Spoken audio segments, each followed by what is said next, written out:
3 weeks క్రితం ఇక్కడ కలిసాం. ఆ రోజున కూడా చాలా హ్యాపీగా ఉన్నాను. సినిమా చాలా బాగా వచ్చిందని. కానీ సినిమా అయిపోయింది, నాన్నతో రుణం తీరిపోయిందా అని బాధగా ఉన్నాను. ఇవాళ కూడా చాలా హ్యాపీగా ఉన్నాను అలాగే. సినిమా చాలా పెద్ద సక్సెస్ అయింది.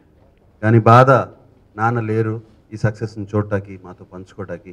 నాన్న గాని, అమ్మ గాని ఇద్దరు లేరని ఫ్యామిలీ అందరిలో ఒక మిక్స్డ్ ఫీలింగ్స్. అందరికీ ఒక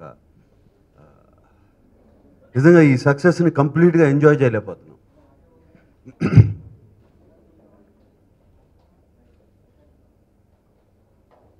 ఒక పెద్ద తల మీద ఒక పెద్ద రాయి తీసేసినట్టు అయింది ఈ సినిమా రిలీజ్ అయిన తర్వాత. ఏమవుతుంది ఈ సినిమా సరిగ్గా ఆడకపోతే? సినిమా జరుగుతుండగా ఈ కథ స్టార్ట్ అయిన తర్వాత ఒకసారి నాన్న నేను కూర్చుని ఈయన మనం కథ వినిన తర్వాత ఇద్దరం కూర్చుని మాట్లాడుకుంటూ ఉన్నాం.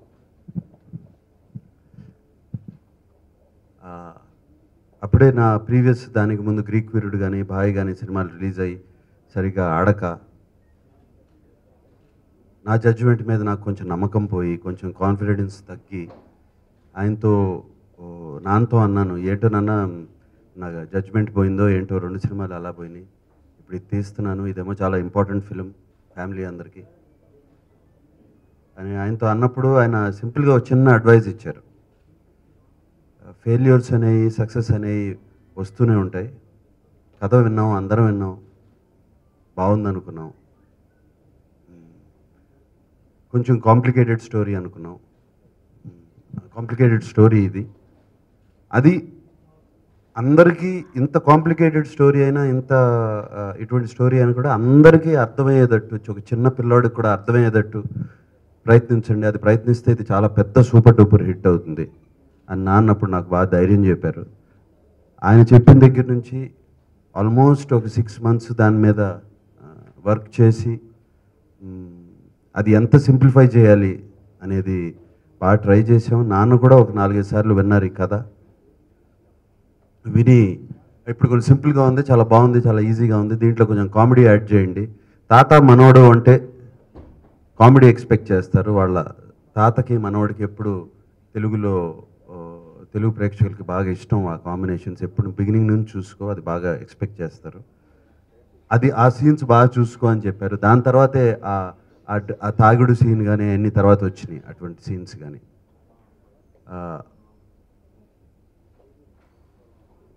అందరూ నేనేదో నాన్నకు ఒక పెద్ద గొప్ప కానుక ఇచ్చాను ఆయనకి లాస్ట్ ఫిలిం ట్రిబ్యూట్గా అని పేపర్స్లో కానీ రివ్యూస్లో కానీ చాలామంది చెప్పడం, ఫోన్లు చేసి.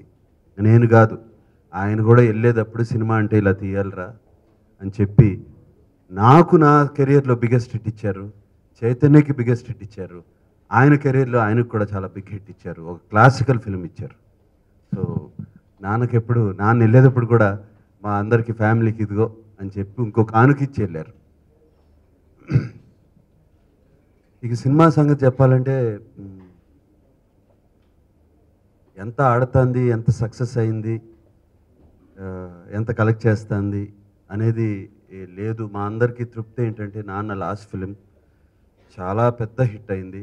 పెద్ద హిట్ అవడమే కాదు, ఒక క్లాసికల్ ఫిలిం, ఒక క్లాసిక్, తెలుగు సినిమాల్లో ఇంకొక మైల్ స్టోన్, తెలుగు సినిమాలో ఒక ల్యాండ్ మార్క్ అయింది. నాన్నగారి క్లాసిక్స్ లాగానే నాకు వచ్చిన కొన్ని శివ, గీతాంజలి, అన్నమయ్య లాగా ఇది కూడా ఈ సినిమా మనం తర్వాత చాలామంది డైరెక్టర్స్ నా దగ్గరికి వచ్చారు ఈ మధ్యన. వాళ్ళు ఇట్లా కూడా సినిమా తీయొచ్చు అని మాకు అర్థమైంది ఇప్పుడు.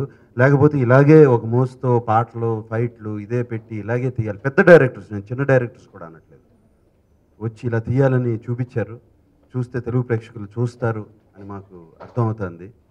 ఫ్యాంటాస్టిక్, హ్యాట్స్ ఆఫ్ అని చెప్పి వాళ్ళందరూ మాకు కంగ్రాచులేషన్స్ చెప్తుంది. చాలా చాలా ఆనందంగా ఉంది. అదే ఎంతసేపు నేను అనుకున్న కాంప్లిమెంట్ మీ నాన్నకి చాలా మంచి గిఫ్ట్ ఇచ్చావు అని. నేను అనుకునేది అది కాదు, ఆయన మాకు ఇచ్చారు, నేను చెప్తున్నాను. అది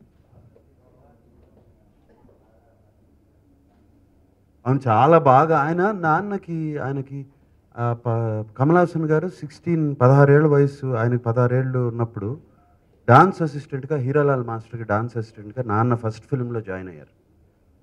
నాన్న ఆయన దగ్గర ఆయనలో ఆ షార్ప్నెస్ కానీ అది చూసి దగ్గరికి తీసుకొచ్చి ఇది ఇది కాదు నువ్వు చేయాల్సింది, ఇంకా చాలా ఉంది, వాటి మీద కాన్సన్ట్రేట్ చేయి, డాన్స్ అసిస్టెంట్ కాదు అని చెప్పి నాన్న ఆయనకి అడ్వైస్ ఇచ్చారు. అది కమల్ హాసన్ గారు నాకు ఎప్పుడూ చెప్తూ ఉంటారు. సో ఆ సినిమా త్రూ అవుట్ నాన్న ఆయనకి ఎందుకో కమల్ హాసన్ గారు అంటే బాగా ఇష్టపడి నాన్న ఆయన అంటే ఇష్టపడి పక్కన కూర్చోబెట్టుకుని మాట్లాడటం, అవుట్డోర్లో ఆయన దగ్గర కూర్చోబెట్టి అడ్వైజులు ఇవ్వటం అంతా జరిగిందంట. సో అది ఎప్పుడు ఆయన గుర్తుపెట్టుకుని చెప్తూనే ఉంటారు కమల్ హాసన్ గారు. ఈ సినిమా చూసి రాత్రి ఒక 11:00కి ఫోన్ చేశారు. నేను పడుకున్నాను, ఎవరి ద్వారానో పట్టుకుని ఇంటి నెంబర్ పట్టుకుని నన్ను నిద్ర లేపించి ఒక ఆల్మోస్ట్ 11 to 12 వరకు మాట్లాడారు. మాట్లాడుతూనే ఫోన్లో ఏడుస్తున్నారు, నాన్నని తలుచుకుంటా. అంటే నాన్నకి ఆయనకున్న అనుబంధం ఇది. ఆయనకి ఏయో మెమరీస్ గుర్తొచ్చాయంట ఆయనతో చెప్పి, ఎంత వండర్ఫుల్ ఫిల్మ్ తీశారు, ఎంత గొప్ప ట్రిబ్యూట్ ఇచ్చారు ఆయనకి, ఆయన లాస్ట్ ఫిల్మ్ ఇటువంటిది అవటం అని చెప్పి చాలా చాలా ఎనీథింగ్ ఆ ఫిల్మ్ కోసం నేను ఇంకేమైనా చేయాలన్నా కూడా నాకు చెప్పండి, నేను చేస్తాను వచ్చి. మొన్న నైట్ అది సినిమా చూసిన కానీ మహేష్ ఫోన్ చేశాడు నాకు. ఫోన్ చేసి ఎలా సబ్జెక్ట్ ఎట్లా అనుకున్నావు, ఆ కథ చెప్పినప్పుడు ఈ కథ చెప్తే అసలు ఇలా తీయగలుగుతారు అని అనుకున్నావు, ఎలా జడ్జ్ చేసావని అతను ఒక పెద్ద ఇది. లేదు Mahesh, Vikram is a very good director, కళ్ళ ముందు కథ చెప్పాడు, తర్వాత ఇంప్రొవైజేషన్స్ చేసుకున్నాం, ఇట్స్ హ్యాట్స్ ఆఫ్. అది మరి ఎలా ఏ జడ్జ్మెంట్తో నువ్వు అది ఒప్పుకున్నావో కానీ మీరు దానికి ఫెంటాస్టిక్ ఫర్ ద ఫ్యామిలీ అని చెప్పి తను కూడా ఒక హాఫ్ అన్ అవర్ అని చెప్పి, నేను కూడా విక్రమ్ దగ్గర ఏదో కథ వింటున్నాను, నువ్వు కూడా విను నా కోసం అని అడిగితే తప్పకుండా వింటాను మహేష్ అని చెప్పా. నా పాత్ర వేరియేషన్స్ అది యాక్చువల్గా ఏదో నేను చైతన్య నా అబ్బాయి అని చెప్పడం కాదు, యాక్చువల్లీ తనది వెరీ డిఫికల్ట్ క్యారెక్టర్. అంటే ఒక ఓపెనింగ్ సీక్వెన్స్లో ఒక హస్బెండ్ గొడవపడి వైఫ్తో ఇదైపోయి యాక్సిడెంట్ అయ్యి దాని తర్వాత ఒక కేర్ ఫ్రీగా ఉండే స్టూడెంటు అక్కడ నుంచి లాస్ట్ ఎండ్కి వచ్చేటప్పుడు మళ్ళీ అవ్వటం, అండ్ వాటికన్నా కష్టమైన క్యారెక్టరు. అంతేకాకుండా వాళ్ళ తాతగారితో చేయాలి ఫస్ట్ టైం, అది తనకి మళ్ళీ నాతో చేయాలి, ఇద్దరం ఉన్నాం అక్కడ ముందు. అది చేయడం అంత ఈజీ కాదు, ఎందుకంటే నేను నాన్నగారితో నేను ఫస్ట్ టైం చేసినప్పుడు నాకు ఆయనకి బయటికి చెప్పుకోలేదు కానీ నిజంగా సెట్లోకి వెళ్తుంటే కాళ్ళు వణుకుతూ మొదలుపెట్టి, అంటే అది భయంతో అని కాదు, ఒక రెస్పెక్ట్, ఒక పెద్ద ఆర్టిస్టు మన ముందు నుంచున్నారు, అటువంటి ఆయనతో వాడు చాలా చాలా బాగా చేశాడు. I give the first marks to Chaitanya. My second marks is to Samantha సినిమాలో. ఎందుకంటే 6 అడుగులు ఆ అమ్మాయి ఇంత ఉంది కరెక్ట్గా నా ముందు, ప్లస్ ఎన్నో సినిమాలు చేస్తుంది, నేనంటే పెద్ద ఫ్యాను ఆ అమ్మాయికి, ఎప్పటి నుంచో సమంత చెప్తూ ఉంటుంది. అండ్ నన్ను ఒక చిన్నపిల్లడితో ఆడుకోవటం, అండ్ ఒక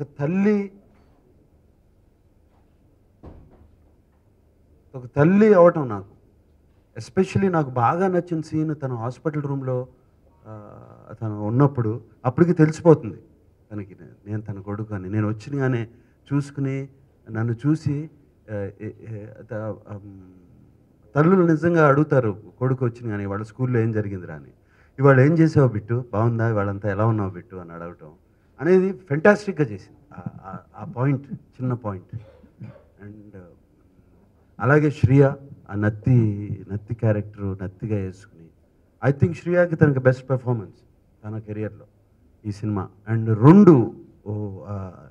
1920s ఆ జమీందార్ ఎపిసోడు, దాని తర్వాత ఇప్పుడున్న ఎపిసోడ్కి రెండిట్లో చాలా డాక్టర్గా చేయటమే కాకుండా చాలా చాలా అందంగా ఉంది సినిమాలో. అండ్ మా ఇద్దరి మధ్యన కెమిస్ట్రీ కూడా చాలా బాగా వర్కౌట్ అయింది. అది కేవలం మా ఇద్దరి మధ్యన అనేది కాదు, అది డైరెక్టర్ కాన్సెప్ట్, ఈ హార్ట్ బీట్ కాన్సెప్ట్ అనేది అది కొత్తగా ఎంత ఫ్రెష్గా ఉందో. అది సినిమా చేసేటప్పుడు ఏంటి హార్ట్ బీట్ వినపడుతుంది, ఒక ముందుకు వెళ్ళాలి, ఒక రైట్కి వెళ్ళాలి, ఒక లెఫ్ట్కి వెళ్ళాలి అని చెప్తా ఉండేవాడు డైరెక్టర్. అన్నీ చాలా వింతగా ఉన్నాయి కానీ బట్ సినిమా అయిన తర్వాత చూస్తుంటే అతనికి very created it. Very difficult character, అంటే అందరూ మర్చిపోతుంది ఏంటంటే నాకు ఒక 88 89 సినిమా, నాన్నగారికి 250 films, plus father grand father, not just వాళ్ళ ముందు అన్నీ చేయాలి. జనరల్గా నాన్న అసలు రూమ్లో ఉంటేనే వాడు కూర్చోడు, నుంచునే ఉంటాడు. అటువంటిది వెళ్ళి ఏ ముసలోడా అని చెప్పి వెళ్ళిన సూట్ కేసు తీసుకురారా అంటాం. ఇటువంటి ఇవన్నీ very difficult, not easy, because it's a personal bond. దాన్ని ఓవర్కమ్ అయి చేయటం, అది ఫస్ట్ ఫిల్మ్, ఇది రెండోసారి, ఇది నాలుగోసారి ఐదోసారి కాదు. Is a brother to Chaitanya, son to me and grandson to ANR. Is allowed. Everybody thinks Akhil has come and taken everything away. The work behind it, how much it was done, the lead scene, the graciousness of Chaitanya and me to let him allow to take away. You know, if it was somebody else, it's because he's his brother and he's my son, I said, yeah, take it. You know, to take that part away, ఏమీ లేకుండా. And also the care taken for the lead scene, and also a cameraman's work. It's the first shot which is going to take. The amount of care we taken in the clothing, the amount of, it all was taken. And this is what cinema is about. ఒక చిన్న దాంట్లో వచ్చి ఒకళ్ళు తీసుకెళ్ళిపోతారు. ఒక అందాకానంలో నాకు బాగా గుర్తు, అమితాబ్ బచ్చన్ గారే కదా, అమితాబ్ బచ్చన్ గారు అందాకానంలో వచ్చి సినిమా అంతా ఉంటే ఆయన ఒక చిన్న సీన్లో వచ్చి తీసుకెళ్ళిపోతారు. It is like that, it happens. I'm very happy. And అఖిల్ని ఎలా లాంచ్ చేయాలి నేను I was thinking, that part అయిపోయింది, ఆ బరువు అయిపోయింది నాకు. సో ఇందాకన్నా నాన్న నాకే కాదు, నాకు, చైతన్యకి, అఖిల్కి కూడా ఒక మంచి సినిమా ఇచ్చేసి వెళ్ళిపోయారు. అమితాబ్ బచ్చన్ గారి క్యామియో అనేది మేము తర్వాత అనుకున్నాం, ఎప్పుడో ముందు అనుకున్నది కాదు. ఇంత ముందు చెప్పినట్టే నాన్నగారికి అమితాబ్ బచ్చన్ అంటే బాగా ఇష్టం. యాజ్ అన్ యాక్టర్, ఆల్రౌండర్ అని, ఆయన వాయిస్ కానీ, ఆయన ఉచ్చారణ కానీ చాలా ఇష్టం. ఆయన చూసుకుని నేర్చుకుంటారా మీరు అందరూ అంటుండేవారు. ఇది జరిగిన తర్వాత ఒరిజినల్గా కారులో వెళ్ళేటప్పుడు అటు సైడ్ ఎవరు లేరు, నేను ఎవరితో మాట్లాడుతున్నట్టు. ఒరిజినల్గా కన్సీవ్ చేసింది, only voice will be coming from the other side. కార్లో I'm talking to an MD, ఒక పెద్ద chairman of a hospital group. Amitabh Bachchan గారు ఉంటే బాగుంటుంది, ఎక్కడ ఉంటే బాగుంటుంది అనుకున్నప్పుడు అటు సైడ్ తీసుకెళ్ళి పెట్టాం. అందుకనే it was short like that. Also combination కుదరలా. అప్పటికి కాంబినేషన్స్ అన్నీ అయిపోయాయి, లేకపోతే డెఫినెట్గా నాన్నతో కాంబినేషన్ పెట్టేవాడిని. But it was too late. అది జస్ట్ అమితాబ్ బచ్చన్ గారితో షూటింగ్ కూడా సినిమా అంతా అయిపోయి రికార్డింగ్ జరుగుతుంటే అప్పుడు వెళ్ళి నేను షూట్ చేసుకొచ్చి యాడ్ చేసాం. Just about 3 weeks before release. 50 crore club, 40 crore club, 30 crore club అని ఎప్పుడు ఆలోచించి చేయలేదు, నేను ఆలోచించట్లేదు నిజంగా. అవన్నీ ఏంటంటే అవన్నీ దాటుతూ పోతుంటే, ఒకటి వచ్చిందంటే ఇంకో సినిమా వచ్చి దాటుతుంది, నెక్స్ట్ ఇంకో సినిమా వచ్చి దాటుతుంది, దానికి నేనే దాటుతాను ఇంకో సినిమా. చెప్పలేం, రేపు చైతన్య తను ఇంకో సినిమా దాటొచ్చు, ఎవరొకరు దాటొచ్చు. ఎవరు దాటలేనిది ఏంటంటే ఇటువంటి సినిమా తీయలేరు. మనం లాంటి సినిమా ఎవరి వల్ల కాదు, చేయలేరు. మళ్ళీ ఇట్లా 3 generations కలిపి చేయలేరు. చేసి 3 generationలో ఇంత మంచి సినిమా ఐఎమ్ ప్రౌడ్ ఆఫ్. అది ఎవ్వరు చేయలేరు. ఈ 50 crores, ఈ 40 crores, 60 crores, నెక్స్ట్ ఇంకో సినిమా వెళ్ళిపోద్ది, 70కి వెళ్ళిపోద్ది, దాని తర్వాత 80కి వెళ్తూనే ఉంటాయి. వెళ్ళిపోతే ఎట్లా సినిమాలు? అలా అనుకుంటే నాన్న ప్రేమాభిషేకం ఇప్పుడు రిలీజ్ అయిందంటే 100 crores దాటేది. సో అప్పుడు ఆడిన విధానం అంతే కదా. సో దెర్ ఇస్ నో, దానికి ఒక ఎండ్ అనేది లేదు. ఐ థింక్ నా సినిమాని అట్లా కంపేర్ చేసి తక్కువ చేయొద్దు. మనమే కాదు, దీన్ని మనం ముందు ఒక చిన్న సినిమా ప్రొడ్యూస్ చేశాను, ఉయ్యాల జంపాల అని. అది కూడా మనసుకు నచ్చి, దీనికి ఎట్లా తీయాలి ఈ సినిమా, ఒక రాజ్ తరుణ్ లాంటి కొత్త హీరో ఉంటే బాగుంటుంది, ఒక అమ్మాయి ఉంటే బాగుంటుంది. రాజ్ తరుణ్ వాయిస్ బాగాలేదు, దాన్ని డబ్బింగ్ మార్చేయాలన్నారు ఆ సినిమాలో, ఎందుకంటే అది కొంచెం బొంగురు గొంతుగా లేదు, అదే బ్రహ్మాండంగా ఉంటుంది. ఇది నా ఇన్స్టింక్ట్, నా హార్ట్, యాజ్ అ సినిమా వ్యూవర్గా, యాజ్ అ మేకర్గా నేను మనసులో అనుకున్నది. అలాగే చేయాలని మన రామ్కి చెప్పాను. నేను మాత్రం ఎవరేం చెప్పినా డబ్బింగ్ మార్చొద్దు. ఆ సినిమాలో చాలామంది రామన్ ఫోర్స్ చేశారు. ఉయ్యాల జంపాలో సినిమా స్టార్ట్ అయ్యే ముందు ఒక ఒక ఒక ప్రోలోగ్ లాగా వస్తుంది, మాట చెప్పేది ఆ సినిమా కథ గురించి నాతో చెప్పించాలన్నారు. లేదు, ఆ కుర్రోడే చెప్తే బాగుంటుంది, ఆ సినిమాకి హీరో అతను చెప్తే బాగుంటుంది తెలుగు. అది మనసుకు నచ్చి చేసిన సినిమా, అది బాగా హిట్ అయింది. అది దాని తర్వాత ఇప్పుడు మనం వచ్చింది, మనం కూడా ఇంతే. నేను బయట యాక్ట్ చేసే ఫిలిమ్స్ అన్నీ నా కంట్రోల్లో ఉండవు, బట్ నేను ప్రొడ్యూస్ చేసే ఫిలిమ్స్ అలాగే చేయాలని నేను అనుకుంటున్నాను. సో ప్లస్ ఇన్స్పిరేషన్ రోల్స్ రావాలి. ఒక మనలో బిట్టు లాంటి రోల్ రావడం చాలా కష్టం. అండ్ వాళ్ళిద్దరిది సమంతతోనూ నాగ చైతన్యతో చేస్తున్నప్పుడు చాలా చాలా చాలా నిజంగా ఒక బాగా ఫీల్ అయి చేశాను చాలా రోజుల తర్వాత. అది ఆ రోల్ చేసినప్పుడు కానీ వాళ్ళని అమ్మ అని పిలుస్తాం కానీ వీడిని నాన్న అని పిలుస్తాం కానీ రియల్గా ఇట్స్ ఎక్స్పీరియన్స్ ఫర్ మీ. అప్పుడప్పుడు నేను ఇంట్లో ఆ పాట వేసుకుని చూస్తే ఆ ఒక్క పాట వేసుకుని చూస్తాను ఈ సినిమాలో, మనం సినిమాలో మా ముగ్గురిది ఉన్న పాట మౌంటేజ్ సాంగ్, అమ్మా నాన్న అని అమ్మ సాంగ్.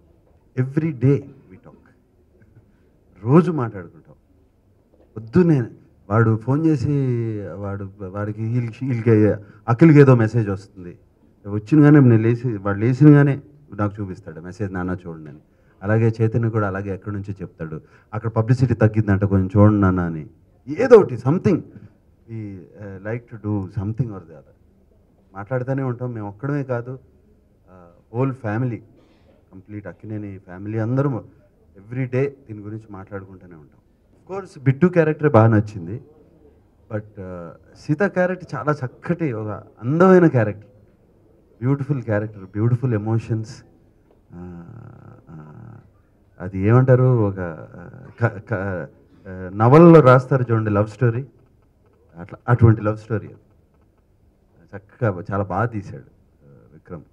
ఆ రోజు ఆ డాన్స్ దగ్గర తీస్తున్నాము, ఆ డాన్స్ స్కూల్లో తీస్తుంటే రావాల్సిన ఆర్టిస్ట్ రాలేదు. ఏం చేయాలో అర్థం కాలేదు, రావాల్సిన ఆర్టిస్టు. అది కొంచెం డాన్స్ తెలిసి ఉండాలి, కొంచెం తాళాలు అవన్నీ వేస్తూ.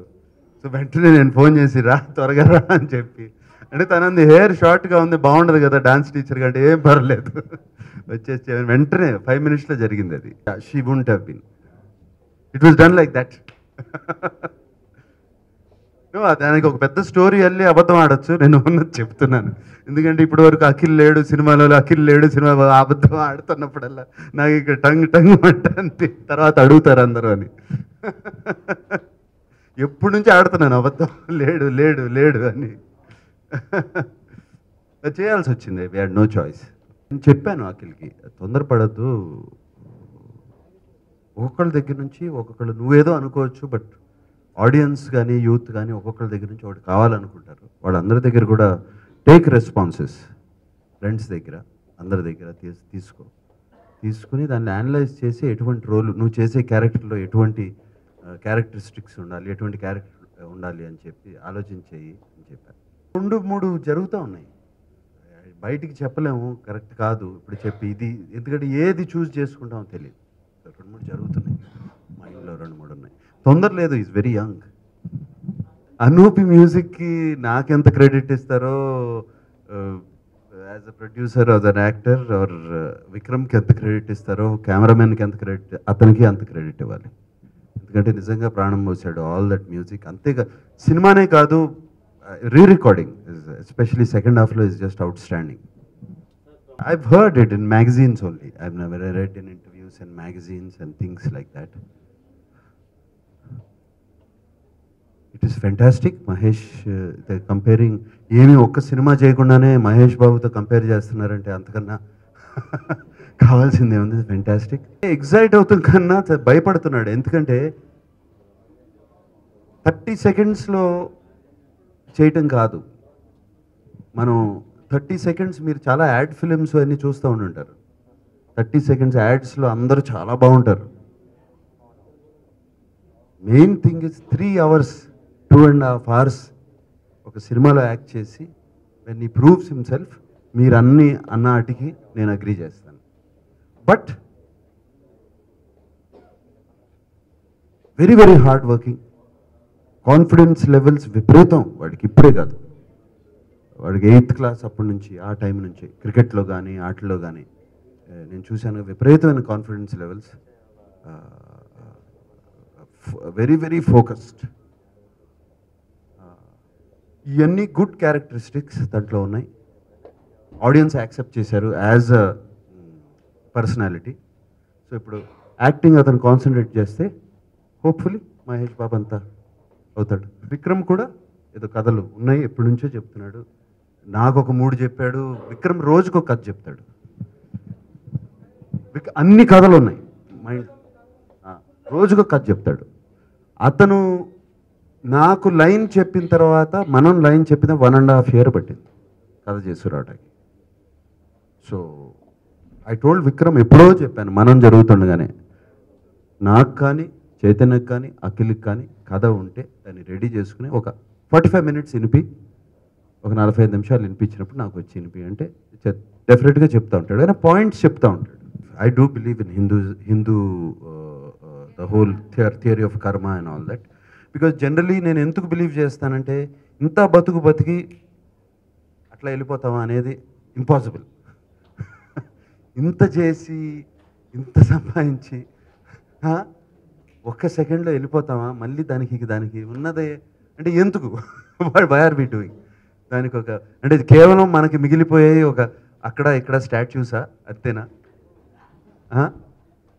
అనేది నా ఎప్పుడు thought process I always had. ఇప్పటి నుంచి కాదు, యంగ్ ఏజ్ నుంచి. నాకు మూగ మనసులు సినిమా చూసినప్పటి నుంచి నా మైండ్లో అది పడిపోయింది. అండ్ అందుకనే రాఘవేంద్రరావు గారితో చెప్పి మరీ జానకిరాముడు చేయించుకున్నాను చేయాలి అని. అండ్ విక్రమ్కి ఎలా వచ్చిందో ఐడియా నాకు తెలీదు. మొన్న ఈ మధ్యన నేను కూర్చున్నప్పుడు విక్రమ్ చెప్పాడు, తనకి ఐడియా ఎక్కడ స్టార్ట్ అయిందంటే,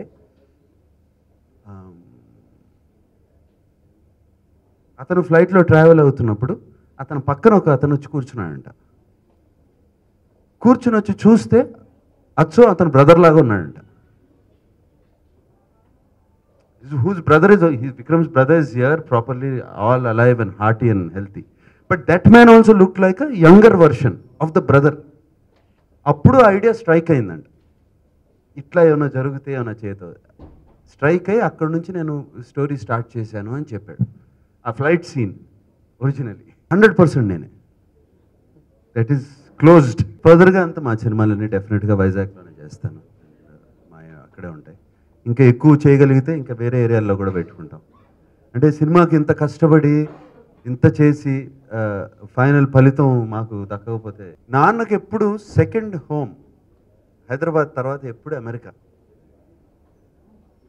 అండ్ నాకు రియలీ చాలా చాలా ఆనందంగా ఉంది. అమెరికాలో అది అట్లా రికార్డ్స్ క్రియేట్ చేసి 1 weekలోనే ఏ సినిమా కలెక్ట్ చేయనంత కలెక్ట్ చేసి, అండ్ ఆల్మోస్ట్ టాప్ 1 or 2 గ్రాసెస్లోకి వెళ్ళిపోతుంది అంటున్నారు నెక్స్ట్ 2 weeksలో. చాలా చాలా ఆనందంగా ఉంది. ఎందుకంటే నాకు అమెరికా నుంచి మరి వాళ్ళ టైం డిఫరెన్స్ కదా, అర్ధరాత్రులు తెల్లారుజామున 3ంటికి 2ంటికి నన్ను నిద్రలేపుతున్నారు రోజు. నాన్నకు తెలిసిన వాళ్ళందరూ ఇక్కడ సినిమా చూసాము, చాలా బాగుందని ఏం ఆలోచించలేదు. చూద్దాం ఈ మధ్యన రన్స్ ఎలా వస్తాయి అన్నీ చూసుకుని. మా వాళ్ళు చాలా జాగ్రత్తగా ప్లాన్ చేశారు. అందుకనే ముందు తక్కువ థియేటర్స్తో ప్లాన్ చేసి స్లోగా. చాలామంది అడిగారు, ఇంత హైప్ ఉన్న సినిమాకి ఎందుకు తక్కువ థియేటర్స్ ప్లాన్ చేశారని. రన్ను కోసమే కావాలని ఉండాలి అని చెప్పి ప్లాన్ చేసాం. తారక్ చూశాడు, జూనియర్ చూశాడు, సినిమా చూసి బాగా నచ్చి ఇప్పుడు మేము అనుకున్నాం కథలో మళ్ళీ అన్నీ టోటల్గా మార్పులు జరుగుతున్నాయి సినిమా చూసిన తర్వాత. సినిమా చూసి ఆయన చాలాసేపు వాటేసుకుని వదలలేదు. ఆయనకి కంట్లో నీళ్ళు వచ్చేస్తున్నాయి. అదే మన ప్రసాద్ ప్రీమియర్లో చూసి ఆయన సినిమా ఇది కాంప్లికేటెడ్గా ఉంది, జాగ్రత్తగా తీ అని చెప్తా ఉన్నారు. చూసి one of the best films తీశారు మీరు, హ్యాట్స్ ఆఫ్ అనుకుంటే వెళ్ళిపోయారు. మల్టీస్టారర్స్ డెఫినెట్గా చేయాలి. ఇప్పుడు ఆ టైం కూడా వచ్చింది నాకు. మల్టీస్టారర్స్ అన్నీ నా భుజాల మీద వేసుకుని వెళ్ళే టైం అయిపోయింది.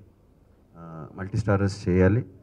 అలాగే నాకు కొన్ని ఐడియాస్ ఉన్నాయి, నా ఏజ్కి తగ్గట్టు కొన్ని స్క్రిప్ట్స్ రెడీ అవుతున్నాయి, అవి కూడా చేస్తాను. బట్ డెఫినెట్గా చాలా డిఫరెంట్గా ఉండాలి. ఆ రెగ్యులర్ కమర్షియల్ ఆ మోసలో చేయదలుచుకోలేదు. డెఫినెట్గా చేయను. నాకు తెలిసి చాలా కష్టం. ఎందుకంటే ఇది ఎందుకు వర్కౌట్ అయింది? Hi I'm Nageswara Rao, hi I'm Nagarjuna అని మేము ఇట్లా మాట్లాడుకోవటం. ఆయన నాన్నేమో నా పేరు చైతన్య అని ఆయన అంటాం. అండ్ ఇవన్నీ బాగా మా కోసం క్రియేట్ చేసిన సీన్స్. అది వేరే వాళ్ళు చేస్తే ఎలా వర్కౌట్ అవుతుందో నాకు అర్థం కావట్లేదు. అంటే టోటల్గా స్క్రిప్ట్ అంతా మార్చేసి కంప్లీట్గా చేయాలి. చైతన్య నన్ను గుర్తుపట్టలేదు. ఫస్ట్ టైం అన్ని క్యారెక్టర్స్ గుర్తుపట్టావు. నా క్యారెక్టర్ నాన్న గుర్తుపట్టను, నాగేశ్వరరావు గారిని గుర్తుపడతా. ఆయన నా కొడుకు కదా, ఆయన గుర్తుపట్టారు. ఆయన ఎందుకు గుర్తుపట్టారంటే బతికే ఉన్నారు. చిన్నపిల్ల 1920s నుంచి అలాగే బ్రతుకున్నారు. ఆయనకి 90 ఏళ్ళ వయసు. సమంత నన్ను చూసినప్పుడు గుర్తుపట్టదు, నేను గుర్తుపడతాను. ఎందుకంటే నేను బ్రతికే ఉన్నాను, వాళ్ళు పోయారు. నేను బ్రతికి చిన్న వయసున్న బిట్టు చిన్నప్పుడు వాళ్ళు చచ్చిపోయారు. నేను పెరిగిన తర్వాత మళ్ళీ వాళ్ళు పుట్టారు ఆ టైంకి. ఇప్పుడు క్యూబ్లో యాడ్ చేస్తాం చాలా కష్టం అండి. మళ్ళీ లోడింగు అదంతా చాలా కష్టం. డెఫినెట్గా సోషల్ మీడియాలో వదులుదాం అనుకుంటున్నాను. చాలా మంచి మంచి సీన్స్ ఉన్నాయి, బ్యూటిఫుల్ సీన్స్ ఉన్నాయి. అంటే చాలా బాధేసింది తీసేయటం ఆ సీన్స్. మంచి మంచి ఎస్పెషలీ నాన్నగారి కొన్ని నా ఫ్లాష్ బ్యాక్ ఎపిసోడ్లో నాకు శ్రేయాకి చాలా మంచి సీన్స్ ఉన్నాయి. లేకపోతే 50 days ఎక్కడ ఏ థియేటర్లో ఆడుతుందో ఆ థియేటర్లో మాత్రం క్యూబ్స్కి మళ్ళీ సెపరేట్ క్యూబ్స్ ఇచ్చి లోడ్ చేయొచ్చు. ఫినిష్ అప్పటికి ఇంకా మాకు షూటింగ్ మిగిలి ఉంది. యాక్చువల్గా మా క్లైమాక్స్ పోర్షను అదంతా ఉంది. మాది ఆ కార్ చేజు అదంతా ఏమీ తీయలేదు. అఖిల్ పోర్షన్ తీయలేదు. బట్ ఆయన నా వాయిస్ బాగాలేదు, మళ్ళీ చివరిలో మీరు ఎవరో మిమిక్రీ ఆర్టిస్ట్ని తెచ్చి పెడతారు నాకు తెలుసు. ఫైనల్గా రెడీ చేసుకుని ఎక్విప్మెంట్ అంతా రెడీగా ఇంట్లో పెట్టండి, ఎప్పుడు నాకు కుదిరితే చెప్తాను అని అన్నారు. నేను మనసులో అనుకున్నాను వాయిస్ రాదు అని. బాగా పోయింది కంప్లీట్గా. నేను మా బ్రదర్ వెంకట్ మేమందరం అనుకున్నాం రాదు అని. ఆల్రెడీ నిజం చెప్పాలంటే 4-5 మిమిక్రీ ఆర్టిస్ట్ని కూడా మేము తెప్పించి చెక్ చేయడం కూడా జరిగింది. డైలాగులు 1 or 2 సీన్స్కి చెప్పించి బాగాలేదు, కరెక్ట్గా లేదు, ఎవరు ఏంటి అసలు టోటల్గా మిమిక్రీ కాకుండా ఇంకోళ్ళతోనే చెప్పించేద్దాం. బట్ ఆయన వాయిస్ 70 years నుంచి అందరికీ మరి ఎలా వచ్చిందో ఆయన 3 days కరెక్ట్గా 3 days వచ్చింది వాయిస్. ఆయన విల్ చేసుకున్నారో ఏం చేసుకున్నారో వచ్చింది, చెప్పేశారు. ఎవ్రీ టైమ్ వీ థింక్ ఆ tears still keep flowing for what all he did. I can understand. ఎంత వీక్గా ఆయన డబ్బింగ్ చెప్పినా కూడా క్లాప్స్ కొట్టేవారు. ఎందుకంటే ఆడియన్స్ కానీ ప్రేక్షకులు కానీ ఆయన ఎఫర్ట్కి ఆయన కమిట్మెంట్కి కొడతారు. దే డోంట్ లుక్ వాయిస్ బాగుందా లేదా అనేది, they don't look. I know ఆ సినిమాలో ఆయన ఒరిజినల్ వాయిస్ కన్నా వీక్గా ఉంటుంది voice throughout. We tried it best. But psychology the beyond నేను థియేటర్లో చూశాను వెనకాల నుంచి. ఆయన ఆ వాయిస్ వచ్చినగానే క్లాప్స్ మొదలవుతుంది. That is the love they have towards. Fans very very very happy, చాలా చాలా హ్యాపీ, చాలా చాలా హ్యాపీ. వాళ్ళు ఎక్స్పెక్ట్ చేయలేదు ఫస్ట్ ట్రైలర్ వదిలే వరకు ఈ సినిమా ఇలా ఉంటుందని. అండ్ నేను బిగినింగ్ నుంచి చెప్తున్నాను, ఇది సినిమా అంటే ఇది అని. మీరే కాదు, సినిమా ఇండస్ట్రీ కూడా అంటారు, ప్రేక్షకులు కూడా అంటారు, this is the film I'm making అని చెప్తానే ఉన్నాను. Even before last press meet కూడా, రిలీజ్కి బిఫోర్ శివ గీతాంజలితో కంపేర్ చేస్తే శివ గీతాంజలి రిలీజ్ అయిన తర్వాత హ్యాపీగా ఉన్నాను, ఇది రిలీజ్కి ముందే అంత హ్యాపీగా ఉన్నాను సినిమా చూసి అని చెప్పాను. అంటే అంత గొప్ప నమ్మకంతో రిలీజ్ చేశాను సినిమా, అసలు ఏమాత్రం డౌట్ లేకుండా. ఆయన ఈ కథ విని విక్రమ్కి పంపించారు. అండ్ ఆయనకి ఆ కథ మీద నమ్మకంతో మేము పడుతున్న ఇది కానీ హార్డ్ వర్క్ కానీ చేస్తున్నది సినిమా చూసి ఆయనకి తెలుసు. నేనే సినిమా చేయాలని ఆయన వచ్చారు. ఆయన ఏంటో ఆయన చేస్తున్న సినిమాలన్నీ బాగా ఆడుతున్నాయి ఈ మధ్యన. ఆయనకి ఆ పేరు వచ్చింది గోల్డెన్ హ్యాండ్ అని. హీలో కోటీశ్వరుడు కొత్త ఎక్స్పీరియన్స్ నాకు. అండ్ ఇప్పటి వరకు ఒక స్టార్గా చూశారు, ఇప్పుడు బియాండ్ స్టార్ వెళ్ళి ఇప్పుడు మీ ఇంట్లో మనిషిగా మారిపోతాను ఈ మీలో కోటీశ్వరుడితో. చాలా చాలా హ్యాపీగా ఉంది. వచ్చిన కంటెస్టెంట్స్ కానీ వాళ్ళు కానీ వాళ్ళతో ఇంటరాక్ట్ అవుతుంటే ఒక ఆహ్, ఆహ్, కొత్త అనుభూతి. నేను ఈ మధ్యన మనో షూటింగ్‌కి అమితాబ్ బచ్చన్ గారితో వెళ్ళినప్పుడు, "ఏవండీ మీ షో చేస్తున్నాను" అది ఇది అని చెప్పి ఆయనతో కూర్చొని కొంతసేపు మాట్లాడుతూ ఉంటే, ఆయన దాని గురించి ఎక్కువ మాట్లాడలా. ఈ షో అయిపోయేటప్పటికి "నువ్వు మారిపోతావు, మనిషిగా మారిపోతావు. నాలో చాలా మార్పు వచ్చింది ఈ షో చేసిన తర్వాత. నువ్వు కూడా మారిపోతావు చూడు" అన్నారు. ఆయన చెప్పింది ఈ షో చేస్తుంటే నాకు అర్థమవుతుంది స్లోగా. జస్ట్ 5, 6 ఎపిసోడ్స్ షూటింగ్ అయ్యాయి. దానికే చాలా థింకింగ్ ప్రాసెస్ చేంజెస్ వస్తున్నాయి. ఇప్పుడు యాజ్ ఇట్ ఈస్ 40-45 ఎపిసోడ్స్ చేస్తాం. మళ్ళీ దాని తర్వాత దాని సక్సెస్ బట్టి నెక్స్ట్ ఇయర్ మళ్ళీ నెక్స్ట్ సీజన్ స్టార్ట్.